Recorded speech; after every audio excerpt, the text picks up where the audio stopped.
Isang panibagong araw. O yan. Ngayon, dito tayo ngayon sa BGC. So, yan. Habang naghihintay tayo ngayon dito kay boss. Yan, video muna tayo. Papugi ng konti. Lakad-lakad muna tayo dito sa labas. Kasi para maarawan naman tayo paminsan-minsan. Lagi na lang tayong nasa aircon. So, yan. Nandito tayo ngayon sa BGC. Dito sa may Bonifacio Ridge. Yan, dito ako sa parking. Lakad muna ako, punta ako dito sa labas para mag sightseeing lang. So yan, lakad tayo dito. Yan, dito yan sa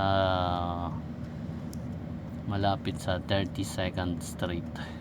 Yan, ito yan, ito, yan yung building na yan. Dito yan sa gilid lang ng 32nd Street.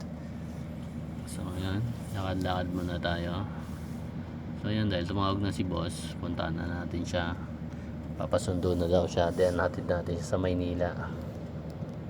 Punta tayo ngayon ng PGH. So yan, punta na kami ng PGH.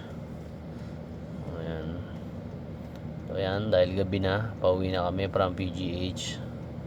So dito na kami ngayon sa may, so yan, dito kami sa may Ayala 30th Mall ng Pasig. Dahil sobrang traffic, kaya yan, naka-standby muna kami dito. Okay, ingat sa lahat ng nagdadrive. See ya!